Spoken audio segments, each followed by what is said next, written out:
Praise the lord. దేవుని నామానికి మహిమ కలుగును గాక. ఈరోజు ప్రార్థన ఏ విధంగా చేస్తున్నాను అయితే మీ ఎదుట ఒక విషయాన్ని పెడుతున్నాను.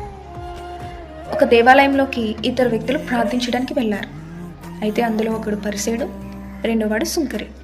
అయితే ఈ పరిసేయుడు ఏమని ప్రార్థిస్తున్నాడంటే, చోరులను, అన్యాయస్తులను, వ్యభిచారులను, ఇతర మనుషుల వలనైనను లేదా ఈ సుంకరి వలనైనా నువ్వు ఉండనందుకు నీకు కృతజ్ఞతలు, వారానికి 2 సార్లు ఉపవాసం ఉంటున్నాను, నేను సంపాదించిన దాంట్లో 10వ భాగం నీకు ఇస్తున్నానని తనలో తను ప్రార్థన చేస్తున్నాడు. అయితే ఈ సుంకరి ఏ విధంగా ప్రార్థన చేస్తున్నాడంటే, దూరంగా ఉండి ఆకాశము వైపు కన్నులెత్తి చూచుటకు కూడా ధైర్యం సరిపోక ఏడుస్తూ, దేవా పాపినైన నన్ను కరుణించమని ప్రార్థన చేస్తున్నాడు. అయితే దేవుని దృష్టికి ఈ సుంకరి ప్రార్థన నీతిగా యథార్థంగా ఉంది కాబట్టి సుంకరి ప్రార్థన అంగీకరించాడు. మీకు ఇక్కడ డౌట్ రావచ్చు, ఇదేంటి పాపము చేయలేని వాడి ప్రార్థన అంగీకరించకుండా మరి పాపం చేసిన వాడి ప్రార్థన అంగీకరించడం ఏంటని మీరు అనుకోవచ్చు.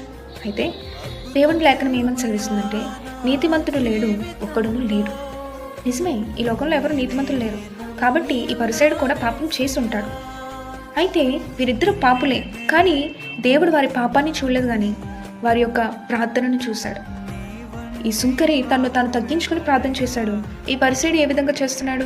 ఒకరిని విమర్శిస్తూ, ఒకరితో కంపేర్ చేసుకుంటూ, తర్వాత ఒకరి మీద కంప్లైంట్స్ చేస్తూ ప్రార్థన చేస్తున్నాడు. ఈ ప్రార్థన కరెక్ట్ అంటారా? కాదు.